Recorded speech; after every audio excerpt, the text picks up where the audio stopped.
Welcome to the Giggle Podcast. I'm your host, Sal Grover. This podcast exists for cancelled women to have a voice in an era when most media is ignoring us simply because we stand up for our own rights and know that there is a difference between males and females.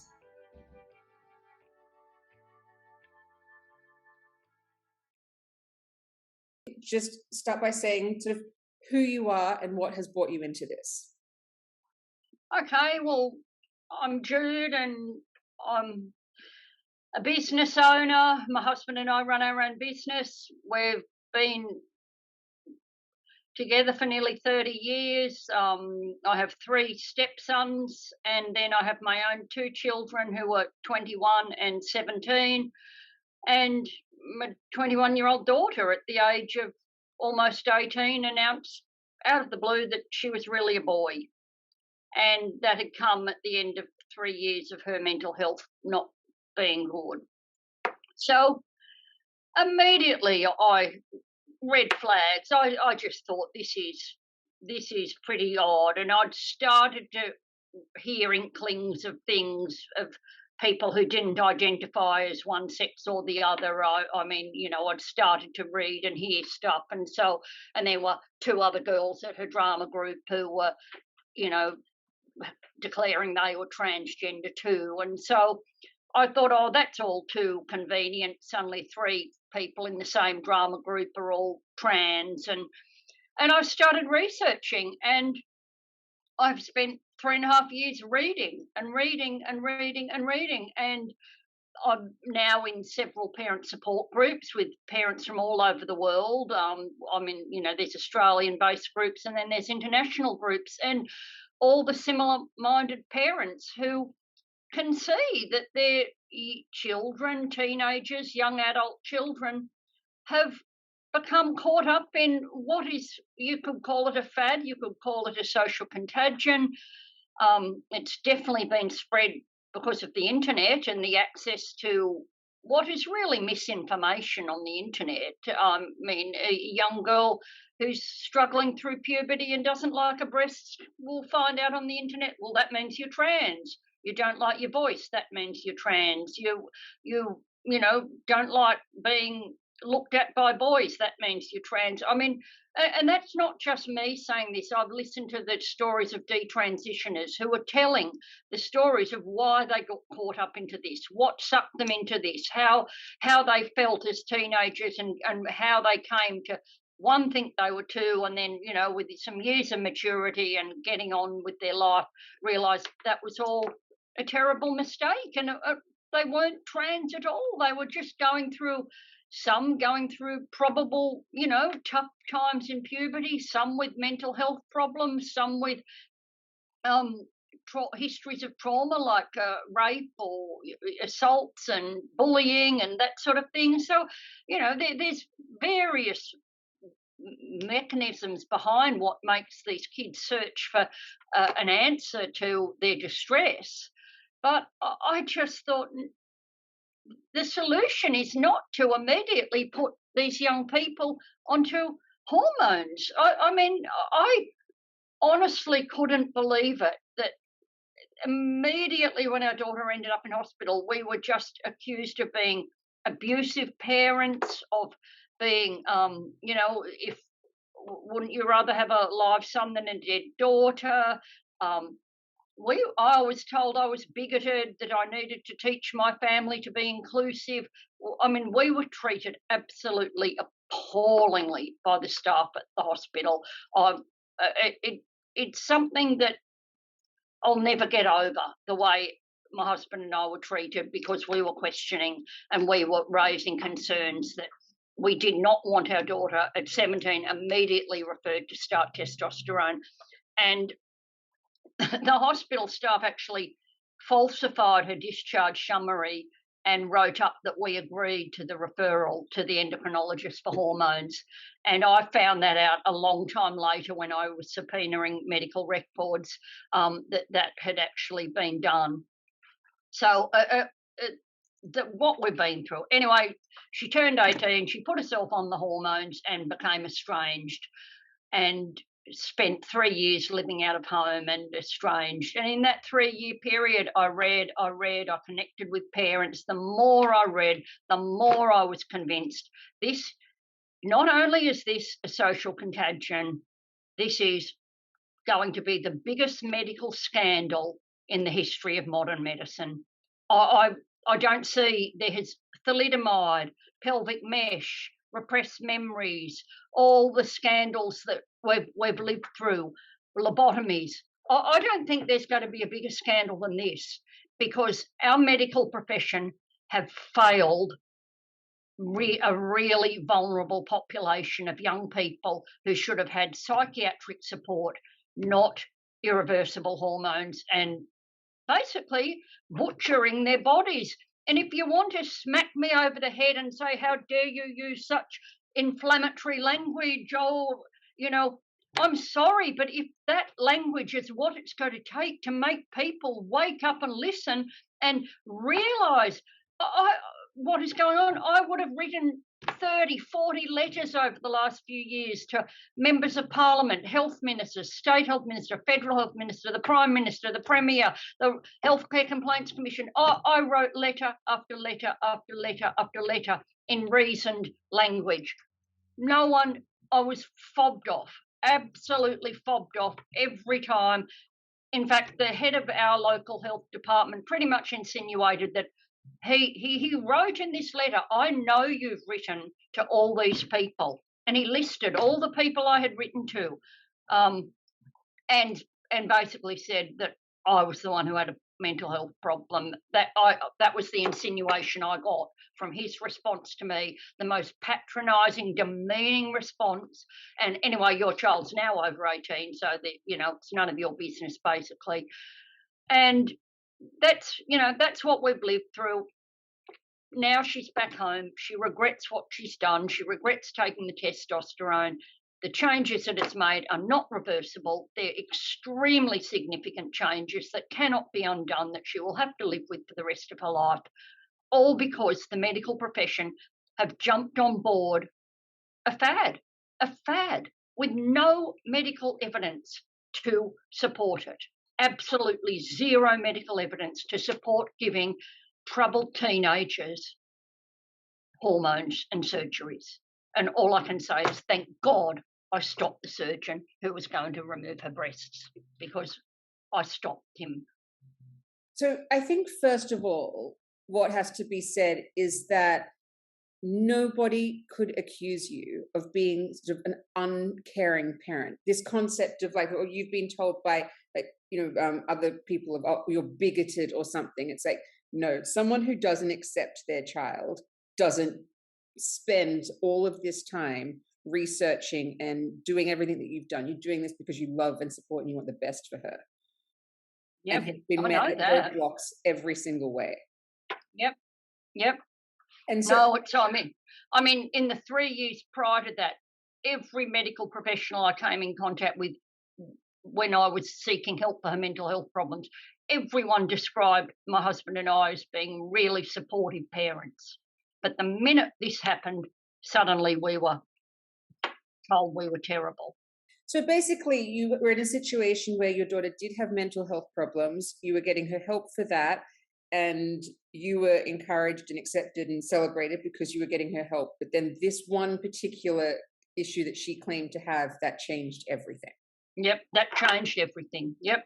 And that's what this, I'll call it a cult. It's got all the hallmarks of a cultish society, the online grooming, and I'll call it grooming because I saw it. I saw messages from adults. I saw the way they were coercing her to get rid of her family.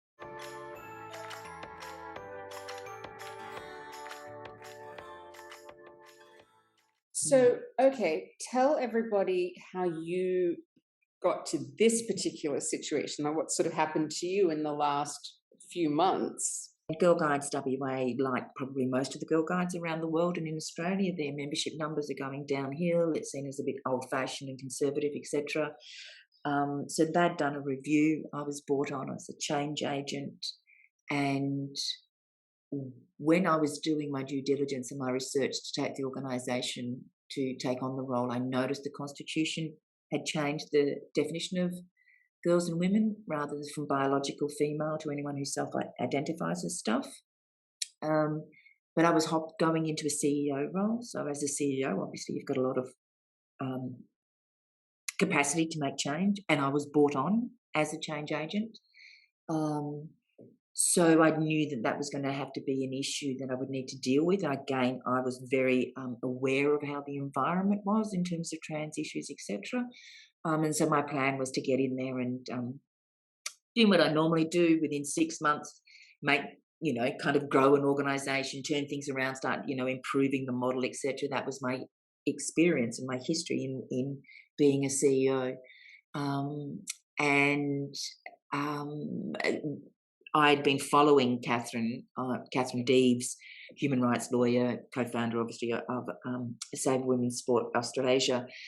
And so she made a post about some kind of ruling that came out in the UK, which was supporting biological sex. And so I reached out to her on social media to say, hey, can we develop a partnership, etc. And then, of course, a local magazine here, a gay, lesbian, trans magazine here out in Perth, saw that, kind of then asked some questions of my chairperson, not just my chairperson and the commissioner, but the national chairperson and the commissioner. And so they just capitulated, and I was literally marched out the door within 2 hours, 4 hours of the journalists. So even before the article was written, I tried to tell them this was a storm in the teacup. They had no idea of any of the trans issues. When I spoke to them about the issues that were happening in the UK, they had no knowledge of any of the information in the UK. They had no idea what autogynephilia was.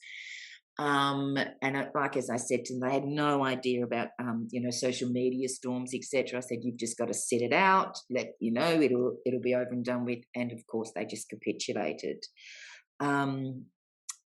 Just quickly, because I don't publish video, I only publish audio, so no one would know how agape my mouth is right now, because I just can't believe that within a matter of hours, an organization called Girl Guides just sent you packing because you know what a girl is. You couldn't make this up. And daring to ask a question, and it's very true. So when. Okay, so I'll tell how it happened. So, of course, I went home and I was, of course, kicking myself and feeling just absolutely mortified and blah, blah, blah. And then I woke up actually a friend came over and gave me a nice sleeping tablet because after 2 nights I hadn't slept very well. And then I woke up on the Sunday morning and I just went, hang on, right? Just hang on. This is my job. I did the right thing. There is a certain amount of merit that you could say it was slightly clumsy to do it via social media. But the reason why I contacted Karyn's social media was quite strategic, because if I just contacted her via an email, hey, I want to develop a partnership with you, etc. I'm just one of 1,000 CEOs in the charitable sector that's reaching out to lawyers to develop pro bono partnerships, right? So I wanted the partnership with Karyn in her capacity of Save Women's Sports, but also as a human rights lawyer, so that I could also pick her brains, etc. So that's one of the. Quickly, as someone, I'm a CEO of an organization for women, and I don't mind people seeing the building of those alliances publicly, because I don't see any shame in going, oh, we'll Save Women's Sports. There's no shame in being associated with this. What we're seeing is people are being told that there's a shame in that, but I just won't allow it. And for them to make me feel guilty about that. So I completely understand where you were coming from in that respect of there's nothing wrong with what I'm doing. Yeah. Absolutely. And also too, so when you're a CEO in the charitable sector, the reason why I was always, one of the things I did really well was develop pro bono partnerships. I've never paid for legal advice as a CEO, you know what I mean? And I've had extensive legal advice, business development, etc. You know what I mean? That's what I do. I develop partnerships with people, and then you get that pro bono support. And so that's what I mean when there's 1,000 CEOs putting their hands up asking for pro bono support. The reason why you get your foot in the door, it's like what's happened with us now with this campaign. How have we got the foot in the door with the media? Once you know someone, you call, then you get access. If you don't know anyone, you're one of 1,000 emails. And so that's the reason why I did it via social media, because then I also knew that Catherine would recognize me, could quickly scroll through my social media and go, yep, this is the type of girl I want to be engaged with. Yeah, so anyway, so when then on the Sunday morning when I woke up, I just thought, hang on, this is my job. I contacted them and I said, look, this is a bit more than what you think it is. We need to talk. And they refused to meet with me. Then I wrote them an extensive letter, and I write quite well. And in the letter, even if I do say so myself, excuse me, I wrote the letter to say, here's the actual issues, here's the safeguarding issues for Girl Guides WAs, here's the bigger picture social issues, and you've sacked me on the basis that this was going to be bad for the profile. There's been not a scratch. There wasn't even a comment online on the article, let alone it get into the media. And I said, but this trans right issue is growing and growing and growing, and soon it's coming to a head. And when it does, it's going to be a massive backlash. And all those institutions that capitulated, particularly Girl Guides, once this turns around, then you're going to have a public relations issue on your hands. And so I said, therefore, again, I want to meet with you to discuss reinstatement, or you reimburse me, or in order to avoid me taking this to the national media. And again, I pretty much got told to sod off. And so that's why I did. I took it to the media, and of course, front page of the Australian, they made it a feature, well over 800 comments on there, all overwhelmingly positive, overwhelmingly, as I expected, people just going, what? Girl Guides isn't just girls. When I send my girls along, they can be in it. My 12-year-old daughter can be in a tent overnight with a 14-year-old boy, and we know what 14-year-old boys tend to do overnight, and they were quite horrified. So yes, and so then as a result of that, it went. I got a lot of kind of traction on Twitter, etc. I had Maya Forstater and a whole pile of other women, and quite significant women, yourself, etc., who found this, and it got a lot of traction. And so then suddenly, as I said, oh my gosh, I've suddenly got all these rad femmes connected with me, which is rather interesting. Given that, as I said, critical social justice often underpins a lot of radical feminist theory as well too. So it's like I've often been pushing back against that. And then suddenly had this kind of sisterhood around me, which was really nice. And then when this campaign came out, and Stasia initiated it, and she's obviously seen how I perform in the media, so she asked me to be involved, and I just thought it was fantastic and jumped at the chance. I was actually thinking of doing the same thing myself. I was thinking of going, and I just procrastinated, of connecting with you and a few other people and saying, how about we all have a Zoom meeting and see what we can do, etc. And Stasia had beat me to the post, so then it was just like delighted and honoured to be involved. Yeah, I think you've like really hit the nail on the head on something you were just saying there, in terms of like, so I don't consider myself a radical feminist. I've always considered myself a feminist, but I just, that was sort of always enough for me. And and so even like now, like there are the different labels and the gender critical thing. I don't go to any of these. I just, like, so long as I can think for myself, and that there are, and we're all going for truth, cool. And one of the things about this women's rights movement at the moment is that, yes, we've got like these amazing radical feminists who, like, don't get me wrong, are so educated on everything. Like, I mean, you just Bronwyn, and I mean, the history that she has and that she's experienced, it's amazing. But we're from different political backgrounds, socioeconomic backgrounds, education, everything, you name it. There's so much that we don't agree on. But what we do agree on is what a woman is, and that this is really important.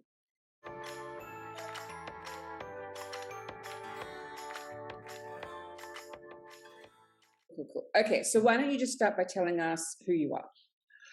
My name is Bronwyn Winter. I'm an emeritus professor of transnational studies at the University of Sydney. I wasn't an academic all my life. I sort of became an accidental academic because I wanted to write and keep a connection with Europe and earn money doing it, and that's basically what I fell into. I'd done a lot of things before that, including working in the women's movement and for trade unions, working as a language teacher. I even worked as an actor and a dancer, so I've had quite a varied career.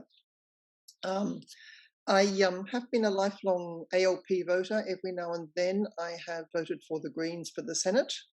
and occasionally for Greens for the lower house, just because I'm annoyed with the ALP. I even campaigned for Gough Whitlam before I was old enough to vote. I was 17 in 72, and so I even campaigned for the Labour Party before I could vote for them. But just for the record, I am not a member of any political party, but I've always voted left. I'm currently quite annoyed with the Labour Party because I think they're not left-wing enough to be true to their core values of workers' rights, women's rights, and so on. So, you know, I'm a little bit annoyed with them. But as far as women's rights are concerned, social justice is concerned, social justice in the true sense, not in a propagandist transgender sense, but in a true sense, and in the sense of espousing the values I hold dear. It's still the best of, you know, what are probably a bad lot at the moment, yes? So, and in any case, for me, it doesn't so matter so much because then I'm in Anthony Albanese's seat, which is safe Labour, so I could vote informal and he'd still get in. So, but I probably will vote because women actually did campaign and in some cases even died so that women could get the vote. So I don't want to dishonour their memory by not voting. All of that said, where am I now? I've been a radical lesbian feminist activist for decades and decades, since I was in my 20s. I'm currently on the committee of the Coalition of Activist Lesbians, which was founded in the early 90s by a woman called Eileen Pittaway, among others. And it has a special consultative status with the Economic and Social Council of the UN, which means that we get to go to NGO forums or intervene with the UN in matters of concern to us, or the conferences on women and other conferences of concern to that. There were thousands of NGOs who are on the ECOSOC, who have ECOSOC status. But it was one of the very, very first lesbian-only organizations to get that status, and it's quite important in terms of having a voice for lesbian rights at UN level. I've also been active in Women in Black and various other organizations. So that's who I am. I always saw my work as an academic as being a public intellectual. I didn't work on gender identity ideology as an academic. I've been drawn kicking and screaming more or less into it because of some of the awful things that are happening and how this is impacting on women's rights, children's rights, and indeed the lives of lesbians. So that's sort of where I'm at. I got asked to do some public speaks. One of the most famous of them was the IQ2 debate in 2016, where I was asked to participate. And I've done a few other public talks since then, including going toe-to-toe with Raewyn Connell over Hannah Mountsie in AFLW. That was on the minefield. So I've done a few public interventions of that sort, but in terms of my research, I'm more in having a radical feminist critique of some things in global politics, including the homonormativization of gay and lesbian life through such things as the institutionalization of marriage and so on. But I've written a lot also about women and war, women and nation and race and state. With Susan Hawthorne, I co-edited the first international feminist anthology on the September 11 attacks and the war in Afghanistan. So I've sort of been around a little bit, yeah. This issue, I would like not to be giving my attention to it, but I encountered it back in the 1990s, in the early 1990s, where trans-identified men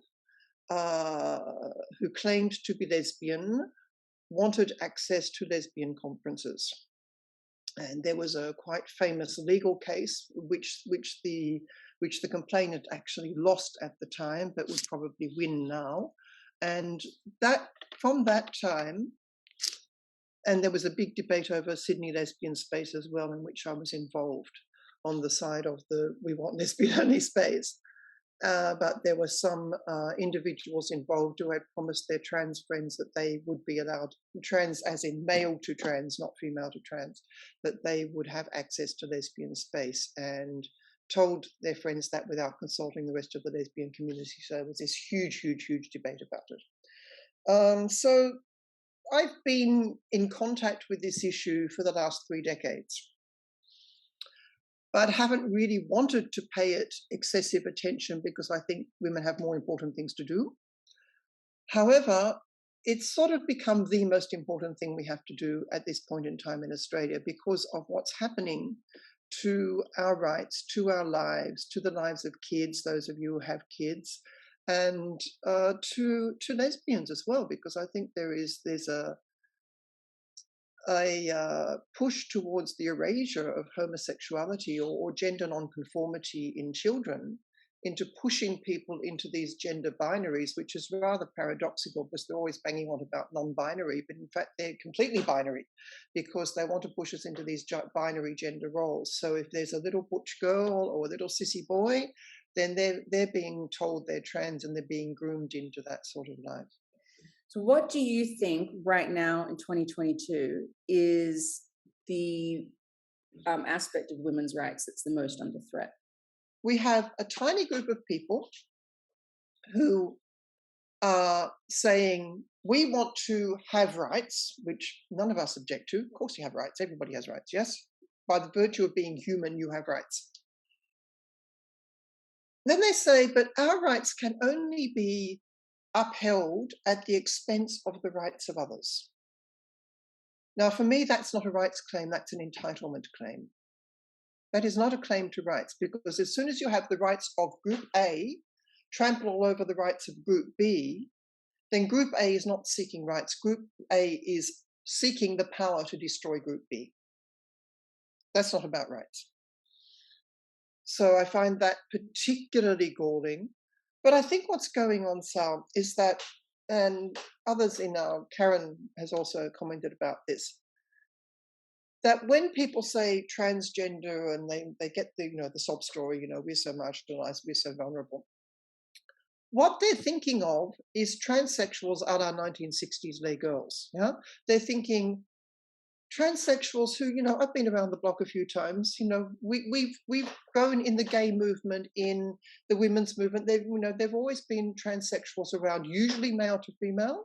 We've known in the history of lesbianism there have been women who've lived as men and who have cross-dressed because they could not do anything else, because they had no option to live as gender non-conforming women, and certainly not as lesbians.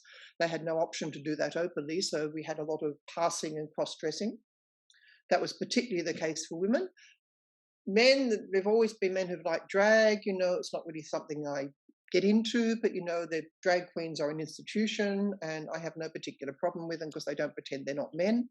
I have a problem with the sorts of caricatures they perform, but they sort of know they're caricatures too, so I don't really care. The main point is that they're not pretending they're something else. Now, transsexuals, I think, have always been in a different category historically, yeah, because transsexuals were very often, practically always, in fact, gay men, effeminate gay men who became transsexual. And they've mainly gravitated within the gay and drag communities.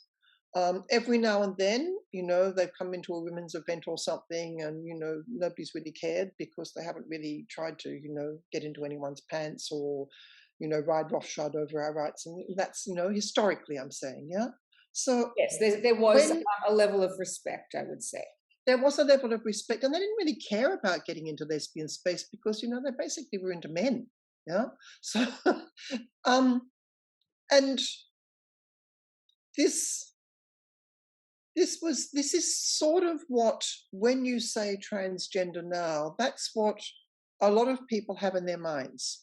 They have effeminate gay men who maybe have been bashed up, who, have become transsexuals because of, just very difficulty living in the world as cross-dressing gay men and so on and so forth. And we know all the stories. And there have been, there have been real terrible, terrible crimes committed against cross-dressing gay men in various parts of the world. Yeah, a colleague of mine works on travestidos in Mexico, in the border U.S. Mexico border region. And a lot of them were sort of cross-dressing men, and now they're starting to identify as transgender because it's easier for them that way. Yeah. So, those sorts of stories do exist, but that's not what's happening with the transgender lobby now. What we're seeing now is, and I have to say this, and I'll probably get, doxed and criticized and whatever, and I'm sort of past caring because I'm, if this happens, well, I'm up there with J.K. Rowling, so I really don't care. I've got famous buddies. But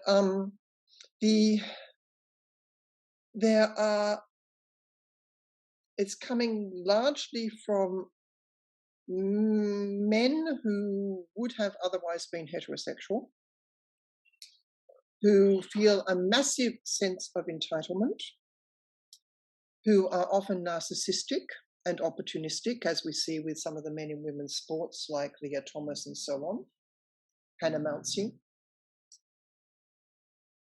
and want their little moment of fame or stardom or winning when they might otherwise not have had it as an ordinary man.